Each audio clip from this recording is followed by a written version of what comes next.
चर्चा माय पड़या जे अड़बी ऊट ऊट जे जावे, और के सुखराम साध वो नाई हरकू नाय सुवावे। कोई बात समझ नहीं रहे तो उठ के जाना नहीं चाहिए, वो समझा के लेना चाहिए। एक दो चर्चा करके ज्यों त्यों कर सुलझावे, के सुख राम साधो पूरा भोला राह लगावे। एक दो ये चर्चा करके ज्यों त्यों कर सुलझावे। एक से दो तीन लोग बैठ के पूछ के ज्ञान की चर्चा करके वो चर्चा का हल यानी उसका समाधान कर लेना चाहिए। यही ज्ञानी के लक्षण है। के सुखराम साध वो पूरा भूला राह लगावे, भूले हुए को सही रास्ते पे लगाने वाला यही सच्चे संत है। इसलिए संतों को गुरु महाराज ने बहुत बड़ा चढ़ा के उसका सम्मान किया है, उसको मान दिया है कि बंदे को बद्दा मिला गांठ छुड़ावे कौन, अंधे को अंधा मिला राह बतावे कौन। हम भी अंधे और जिसको रास्ता पूछ रहे वो भी अंधा, वो क्या बताएगा रास्ता। हम भी बंधन में है और जिसके शरण में जा रहे हैं वो भी बंधन में है, वो कैसे हमें मुक्त करेगा। हमको तो किसी निर्बंध के या किसी देखने वाले के शरण में जाना चाहिए। तो ऐसे ज्ञानी पूरे संत कहलाते हैं, जो भूले हुए को भटके हुए को रास्ते पे लाते हैं, ज्ञान से उनका भ्रम निकालते हैं। ज्ञान ध्यान सुमरण जप सासा, दौड़ त्रिकोटि ताई। ये आ गई कल की साख। ज्ञान ध्यान सुमिरन जप सासा, दौड़ त्रिकुटी ताई। क्या इसके आगे ज्ञान नहीं क्या? त्रिकुटी के आगे, त्रिकुटी के आगे ध्यान नहीं क्या? त्रिकुटी के आगे जप नहीं क्या? महाराज कहते हैं कि करना कराना है, ये हद को पार करने तक तीन लोग के परे अगर चले गए तो वहाँ करना नहीं है, वहाँ सब होता है, ऑटोमेटिक होता है। ध्यान तो त्रिकुटी के आगे भी हो रहा है, मगर अब उसको करना नहीं पड़ रहा है क्योंकि अब उसकी सुषुम्ना नाड़ी चल जाती है, वो होता है। ज्ञान ध्यान सुमिरन जप सारा, दौड़ त्रिकुटी ताई। कठिन से कठिन कार्य त्रिकुटी तक है, यहाँ तक कसौटी है, क्योंकि बिना ध्यान से ज्ञान समझ में नहीं आता। और ध्यान हम कर रहे हैं, अभी ध्यान पूरा नहीं हुआ है, अभी त्रिकुटी तक नहीं पहुंचे हैं, तो ज्ञान की भूख भी बढ़ती है और ज्ञान की भूख बढ़नी चाहिए। कि क्या बताया महाराज ने, ठीक है हम तो जानते नहीं है मगर आगे जानेंगे, मगर तुम वो विषय लो। तो ये ज्ञान सुनना, ध्यान करना, जप करना, सांस उसास में, ये सब त्रिकुटी तक करना पड़ता है, आगे होता है। एक है करना, एक है होना। अपने आप ध्यान होता रहे, फिर आगे ज्ञान भी आपको समझने लगता है। आप कहोगे ध्यान अपने आप होता है तो ज्ञान भी अपने आप समझता है। सारी चीजें क्लियर होने लगती है जब आपका ध्यान आगे आगे बढ़ता है, वाणी समझ में आती है। महाराज कहना क्या चाह रहे हैं, ये बराबर अपने ध्यान से ये समझ में आते रहता है, क्योंकि आगे की क्रिया है, बिना कुछ किए अपने आप वो सब होते रहता है। ध्यान भी होता है तो ज्ञान भी समझ में आने लगता है। के सुख राम तटा सुन आगे, कौन पद कठे जाई। अब महाराज पूछ रहे हैं बैरागी को कि हे बैरागी, ज्ञान करना, ध्यान करना, जप करना, सारी बातें मैं मानता हूँ, ये तो सब त्रिकुटी तक का खेल है। अब मुझे तुम आगे ये बताओ कि त्रिकुटी के आगे कौन सा पद है और उस पद में कैसे जाया जाता है। सुन बैरागी ज्ञान हमारो, राम शब्द को ध्याऊं, के सुख राम जपो जाग्यो, उलट आद घर जाऊं। जब बैरागी किसी भी प्रश्न का उत्तर नहीं दे रहा है तो महाराज को ही कहना पड़ा, सुन बैरागी ज्ञान हमारो, राम शब्द को ध्याऊं। मैं राम राम शब्द का रटन कर रहा हूँ। मेरी साधना राम राम रटन करने से ही प्रारंभ होती है। के सुखराम अजप्पो जाग्यो, उलट आदगर जाऊं। अभी अजप्पा क्या है?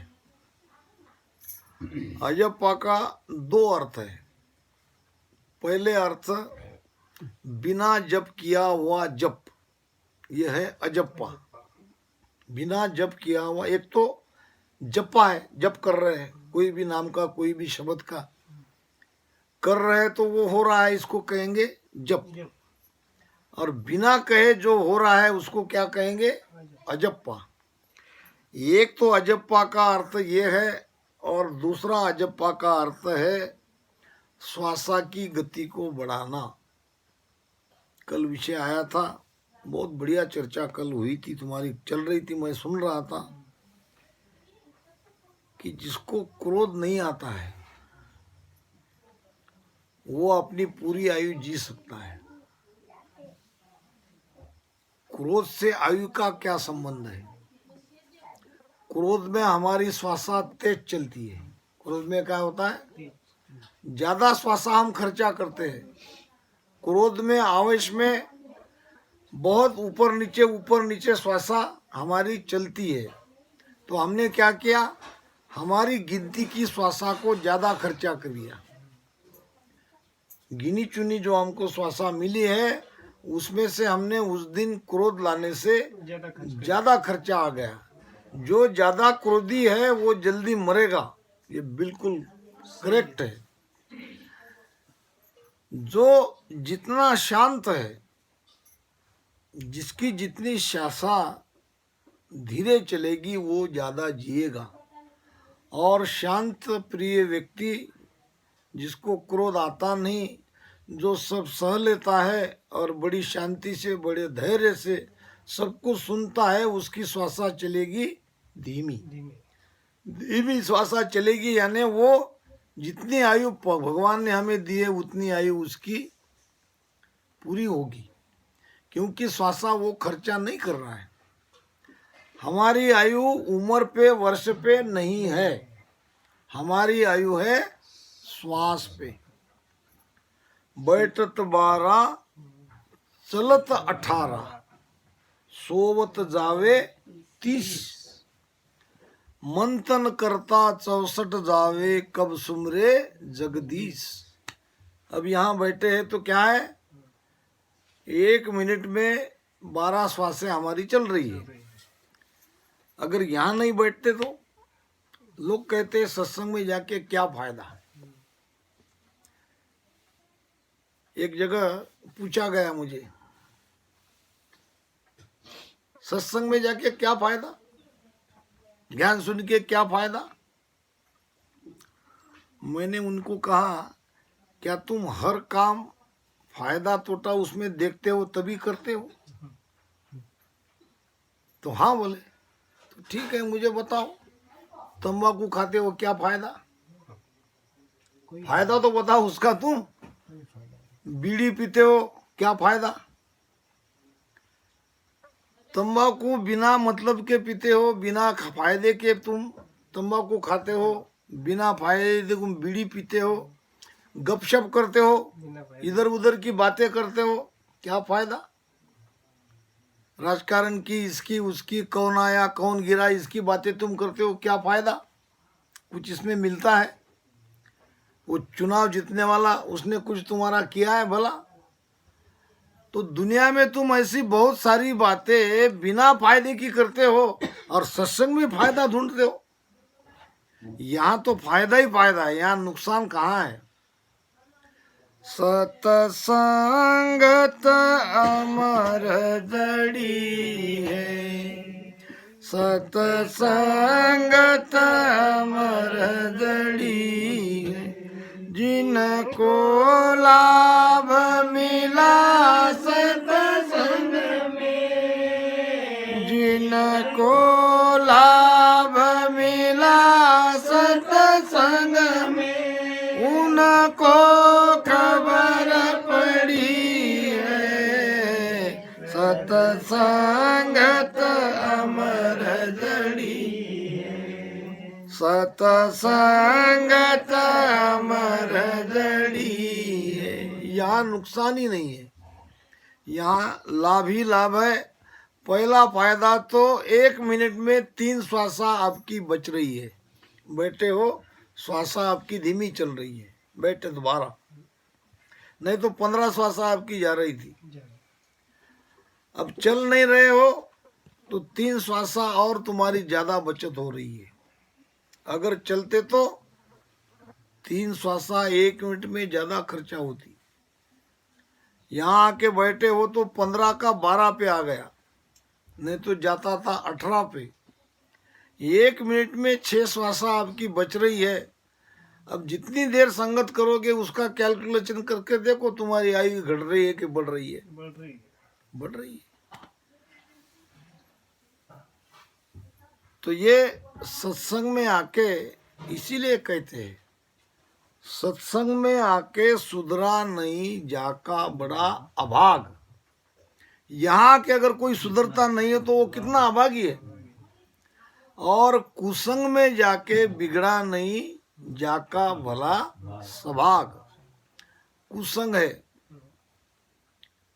चारों तरफ बुरे ही बुरे लोग हैं और उसमें जाके भी वो बिगड़ा नहीं है, वो कितना भाग्यवान है।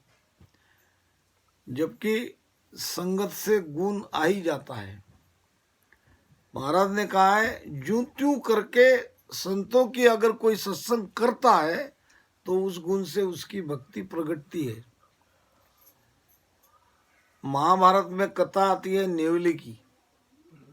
युधिष्ठिर ने भगवान कृष्ण को पूछा कि हमारा जो यज्ञ है ये पूरा हुआ या नहीं हुआ, इसकी परीक्षा कैसे की जाती है? तो भगवान कृष्ण ने कहा, एक नेवला है जो आधा सोने का है और आधा जैसा उसको बनाया है वैसा ही है। वो नेवले को बुलाया गला और नेवले को वो यज्ञ का भोजन खिलाया। भोजन करने के बाद वो नेवले का आधा शरीर सोने का जो नहीं हुआ था वो नहीं हुआ। नेवले ने कह दिया कोई काम की बात नहीं, ये पूरा नहीं हुआ। फिर कैसे समझे कि फिर उसको बतानी पड़ी उसका आधा शरीर सोने का क्यों हुआ। तो कोई भक्त था, भगवान की भक्ति करता था, जैसा भगत वैसे उसकी पत्नी भी थी, वो भी भक्तिवान थी। एक बेटा था और एक बहू था, वो दोनों भी अपने माँ बाप के जैसे ही भक्तिवान थे और संतोषी थे। भक्ति में संतोष रहना बहुत जरूरी है। संतोष का अर्थ क्या है? शांत, शांत नहीं। शांत तो बहुत सारे हैं, संतोषी बहुत कम है। संतोष का अर्थ है जो स्थिति हमारी आज है वो स्थिति में संतुष्ट रहना। साईं रखे जहां हंस रेवे, जहां भेजे तहां जावे। जैसे परमात्मा हमको रखता है वैसा वो अगर रह रहा है तो उसके अंदर संतोष है, क्योंकि जो भी हमारी स्थिति है वो हमारे ही कारण है, हमारे ही कर्म के कारण है। आज हम गरीब है तो कर्म के कारण, आज हम बीमार है तो हमारे कर्म के कारण। जैसा भी हमको परमात्मा ने रखा है उसका कारण परमात्मा नहीं है, उसका कारण हम है, और उसमें वो संतोष मान के भगवान की भक्ति करता है, वो सबसे सुखी है। संतोष जिसके अंदर है वो बहुत सुखी है, और जिसके अंदर असंतोष है वो दुखी दुखी है। तो ऐसे ये चार लोग एक कुटिया में रहते थे। 2 दिन से भोजन बना नहीं, घर में कुछ था नहीं। बड़ी मुश्किल से अनाज मिला। अनाज मिला तो उसमें चारों के लिए 4 रोटी बनी। अब 2 दिन से भूखा, पति को परोसा, थाली सामने आ गई। अब भगवान को भोग लगा के भोजन करने वाला था तो उसकी परीक्षा ली गई। एक भिखारी आया, कहने लगा कि मैं 8 दिन से भूखा हूं, मैंने कुछ खाया ही नहीं है। तो अपने थाली में की रोटी उसको दे दी। अब फिर कहने लगा मेरी भूख गई नहीं, मैं तो 8 दिन से कुछ खाया नहीं, इससे तो कुछ हुआ ही नहीं। फिर पत्नी ने भी अपनी रोटी दे दी, फिर बेटे ने भी रोटी दे दी, बहू ने भी दे दी, चारों के चारों भूखे रह गए। अब वो तो परीक्षा ले रहा था आने वाला। अब वो चला गया संतुष्ट होके, और वहां पे वो नेवला देख रहा था सब कि चारों के चारों भूखे रह गए और अतिथि को खिला दिया। धन्य है ऐसे भगत। तो वहां कुछ अन्न के कण बचे थे थोड़े बहुत, वो इनके जाने के बाद नेवले ने खा लिया। उसका आधा शरीर बन गया सोने का, और भगवान कृष्ण ने उसको युधिष्ठिर के यज्ञ में पूरा हुआ कि नहीं पूरा हुआ, बचा हुआ भोजन उसको खिलाया। उसका शरीर बचा हुआ सोने का नहीं हुआ। तो इस प्रकार से गजधन बाजीधन और रतन धन खान, जब आया संतोष धन सब धन धूलि समान। संतोष भी बहुत बड़ा धन है। जब वो संतोष रूपी धन हमारे अंदर आता है तो बाकी सारे धन धूल के जैसे है। तो महाराज बैरागी को पूछ रहे हैं। जब बैरागी जवाब नहीं दे रहा है तो महाराज को कहना पड़ा, क्या कहना पड़ा, कि मैं राम शब्द का सुमिरन करता हूँ, और राम राम रटन करते करते मेरा अजप्पो जब जगता है तब पीछम का रास्ता मुझे मिलता है। उलट कर मैं ऊपर 10वें द्वार तक जाता हूँ ये अजप्पो के आधार से। तो हमको अजप्पो को समझना है। एक अजप्पो मैंने बता दिया, बिना जप किया हुआ जप। एक अजप्पा है जो कल आपको मैंने बताया, श्वासा को रोको। रोकोगे तो ये श्वासा होगी ताकतवर। यहाँ श्वासा पेट फुला हुआ रहेगा तो वो जाएगी पीछम से। और महाराज ने नियंचर जगाने का भेद भी यही कहा है कि ओम अजपो संग करे, सो हम श्वासा जान, ररो मोरट जीव सु, धरे बीच में आण, धरे बीच में आण, तबे ने अंचर पावे, इन छे के बिन मेल पीट रहा कदे न पावे। सुख रामदास ये कटा, मथे नाभ में आण, वो अजपो संग करे, सोहम श्वासा। देखो इसमें भी अजप्पा आया है। अब ओम क्या, सोहम क्या, जप क्या, अजप्पा क्या। ओम सोम भी कर रहे हम, जप भी कर रहे और हमारा अजप्पा भी हो रहा है। और इन पे जब हम ध्यान देते हैं नाभि में, नाभि है सेंटर पॉइंट बीच का, तो यहाँ नाभि में ध्यान लगा के जब ये 6 चीज का इकट्ठा मिलन करते करते भजन सुमिरन कर रहे हैं तो नियंचर जगेगा और पिचम का रास्ता खुलेगा और ब्रह्मांड तक हमारी यात्रा बड़ी आसानी से भजन करते करते हो जाएगी। अब इसको और जरा डिटेल में समझो, ओम क्या है और सोहू क्या है। ओम है बाहर निकलने वाली श्वास जिसके द्वारा हम बोलते हैं। हम बोल रहे तो श्वासा के आधार से ही बोल रहे हैं। तुम सुन रहे हो तो इसका आधार भी श्वासा ही है। परा पश्चंती मध्यमा बैखरी 4 वाणी है। शब्द कैसे निर्माण होता है, जो हम श्वास भीतर लेते हैं वो श्वास के आधार से ही ये शब्द की निर्मित होती है। महाराज ने राजा चंदूलाल को कहा है, क्या कहा है?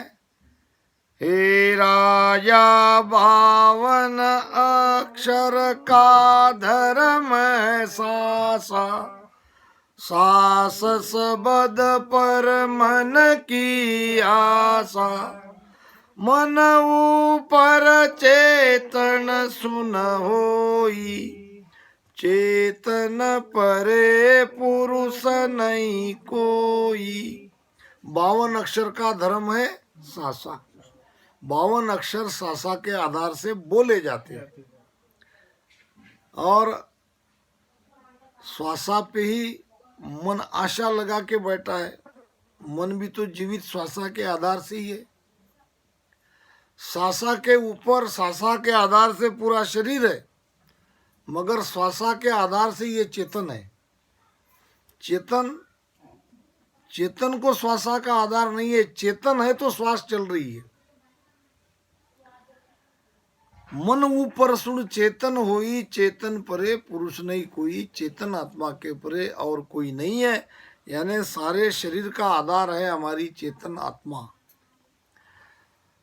तो ये जो श्वास हम लेते हैं और जो हम बोल रहे हैं, ये अक्षर तैयार कैसे होते हैं? तो पहले परावाणी से, यानी नाभि से ये शब्द का निर्माण होता है। फिर यहाँ हृदय में पश्चंती, परा पश्चंती और यहाँ की मध्यमा। एक शब्द के लिए ऐसे 3 वाणी का आधार लेते हैं, फिर बैकरी वाणी से बोलते हैं। हम बड़ी आसानी से हम बोल रहे हैं, मगर ये शब्द इस प्रकार से तैयार हो रहा है। नाभि से परा पश्चंती मध्यमा बैकरी 4 प्रकार की ये वाणी है। और जब एक शब्द का उच्चारण होता है तो इस तरह से होता है। तो ओम से हम बोलते हैं, सोहम श्वासा भीतर जाती है। महाराज कहते हैं कि भजन करते समय आप सोहम श्वासा को जानो, यानी जितनी गहरी श्वासा आपकी भीतर जाती है उतनी गहरी श्वासा लो। और ओम से तो सब बोल ही रहे, तो ओम तो छोड़ते हैं, जितनी छोड़ोगे उतनी ज़्यादा भरोगे।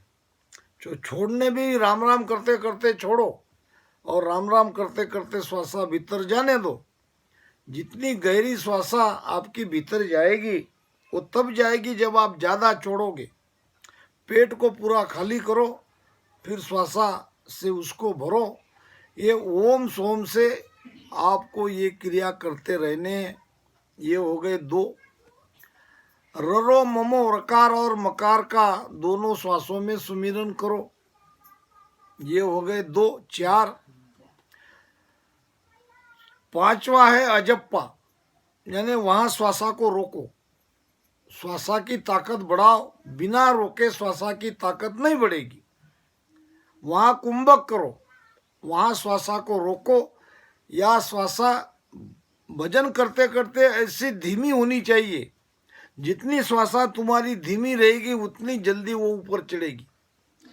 पहले तो तेजी से लेना है, फिर धीरे धीरे वो धीमी होती है। ध्यान में जब गहरे में उतरते हैं तब श्वासा हमारी धीमी चलती है। ये धीमी श्वासा या श्वासा को रोकना ये अजप्पा कहलाता है। यह है पांचवा और छठा है ध्यान। यहाँ नाभि में ध्यान लगाओ और ध्यान में ये सब करते रहो। इन 6 के बिन मेल, ऐसे 6 प्रकार का मिलान करके सुमिरन करोगे तो निरंतर जगेगा, पीठ का रास्ता खुलेगा। इन 6 के बिन मेल पीठ राह कदे न पावे। अब राम राम करते करते राम राम के साथ और अधिक क्या करना है ये महाराज ने राजा विट्ठलराव को समझाया है। अब केवल आपको राम राम ही नहीं करना है, इसमें से ओम सोम को जानना है, अजप्पो को समझना है और उसमें ध्यान लगा के, सूरत लगा के ये भजन सुमिरन करते रहना है। तब नियंचर भी जगेगा, पिचम का रास्ता भी खुलेगा और धीरे धीरे ये चेतना ब्रह्मांड में भी जाएगी सुरती शब्द के साथ। तो के सुख राम अजप्पो जागो उलट आदगर जाऊं। हे बैरागी, इस प्रकार से सांस उसास में राम राम रटन करते करते अजप्पा का आधार लेके मैं उलट के पिछम के रास्ते से उस 10वें द्वार तक मैं गया हूँ। 52 परे 3 गुण बारे, सूरत शब्द सुन्यारो। के सुख राम सुनो बैरागी, सो सत शब्द हमारो। सत शब्द क्या है? सत शब्द की यहाँ पे महिमा हो रही है। सत शब्द ताकतवर है, ऐसे बहुत जगह आया है।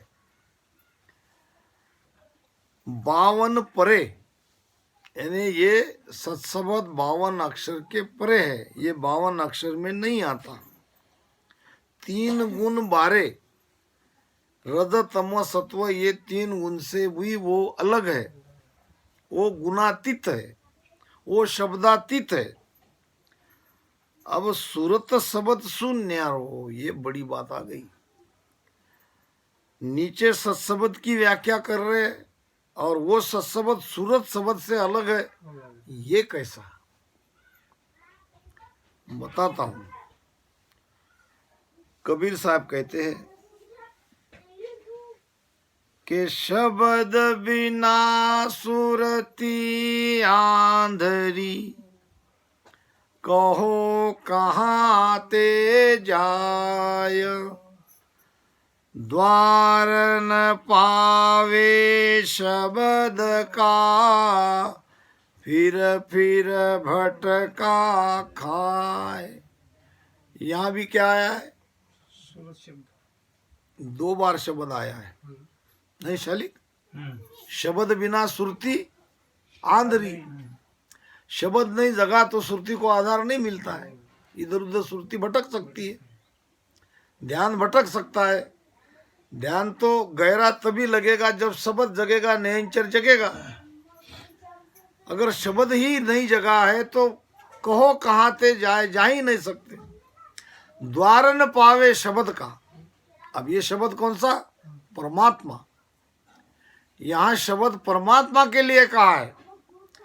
परमात्मा का द्वार नहीं पा सकते अगर निरंतर जगह नहीं है तो। यहाँ जो 2 बार शब्द आया है सुखराम जी महाराज के इस बैरागी के समाज में, ये भी ठीक वैसा ही है। 52 परे 3 गुण बारे, सूरत शब्द सुन्यारो। अबे जो निरंतर लगा है, निरंतर के साथ हम सुरती लगा रहे हैं, ये तो साधना का विषय है। इसको तो आधार लेके हम सुरती शब्द के साथ लग गई तो हमारा काम हो गया क्या? हमारा काम पूरा नहीं हुआ। हमारा लक्ष्य और है, हमको 10वें द्वार के बाहर निकालना है, हमको परमात्मा के पास जाना है। कहते हैं ना, धोबिया रे।